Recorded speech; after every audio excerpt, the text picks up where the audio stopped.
Fala galerinha, sangue na área. Hoje a aula vai ser sobre empreendedorismo. Eita cacete, professor de história dando aula de empreendedorismo é foda, hein?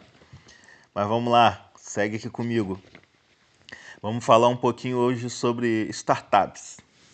Vocês que estão estudando aí para serem grandes empreendedores, têm que dominar esse conceito, né, que é tão citado, tão falado aí no mundo virtual. Em todo lugar que a gente vai, está sempre ouvindo falar nesse termo startup. Então vamos começar a pensar um pouquinho sobre isso. O significado, nós poderíamos chamar, né, uma startup de um processo que é iniciante. A essência do conceito é ser um iniciante, algo que está começando. Isso desmonta já algumas falas. Tem muita gente que pensa que uma startup é uma empresa que está no mundo virtual.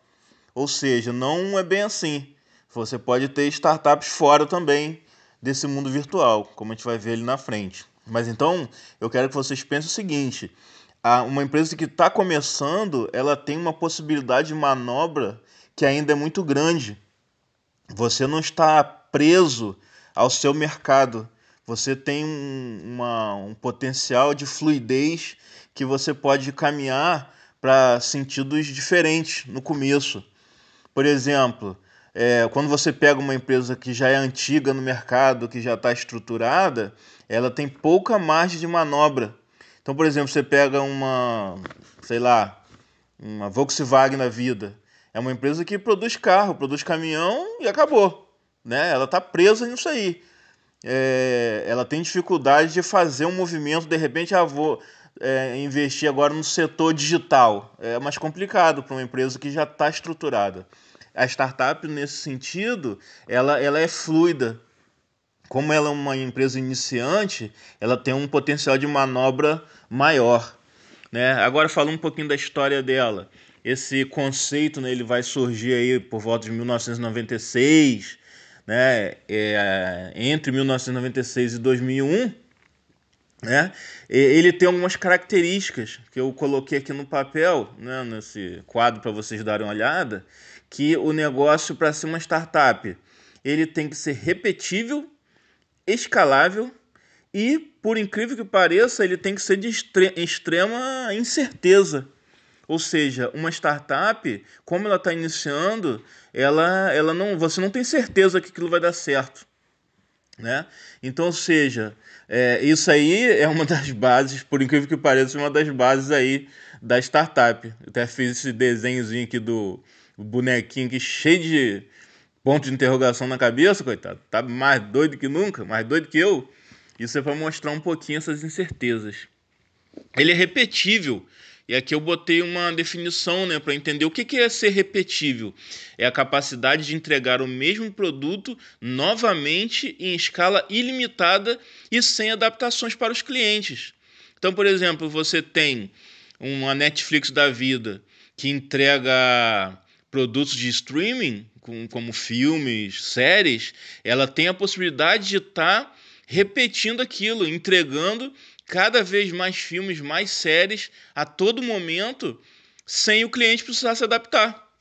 Você tem seu telefone, seu computador, seu notebook lá, sua televisão smart, e você consegue pegar todas aquelas programações que a Netflix te entrega sem você precisar se adaptar. Então, ou seja, ela é repetível. Você consegue repetir a entrega do produto. Outra coisa, ela tem que ser escalável. Ou seja, botei aqui o desenhozinho do camaradinha voando aqui, correndo por conta do cipó, subindo esse morro aí. Isso é para representar essa coisa de ser escalável. Ou seja, isso é o ponto-chave da startup. O que significa, né, ela ser escalável? Ela tem que ter possibilidade de crescimento. Ou seja, a receita, os ganhos dessa empresa, ela tem que ter potencial de crescimento, mas sem custos, sem um aumento de custos. Você tem que conseguir reproduzir o crescimento sem investir muito. Então, ou seja, essa também é uma característica principal aí da nossa startup. o lucro se torna cada vez maior, né? E essa geração de riqueza também. Ou seja, é super importante. Eu poderia perguntar para vocês o seguinte: as startups elas se encontram apenas na internet? Não, mas são mais frequentes lá. Ou seja, ela não é uma coisa que definitivamente só é da internet. Não, ela pode estar fora da internet também. Só que elas são mais frequentes na internet. E aí eu botei esse desenho aqui do notebookzinho para representar isso. Por que, que elas são mais frequentes na internet? Porque o investimento é menor, é mais barato. Por isso que meus alunos de empreendedorismo, eu estou sempre buscando incentivar a gente enveredar pelo caminho virtual, porque os gastos que vocês vão ter para investir em algum negócio virtual é muito menor do que você ter que montar uma loja física, você ter que, né, ter os funcionários, pagar luz, pagar água. Na internet não, é muito mais tranquilo para você trabalhar. É só você achar o modelo de negócio certo, né?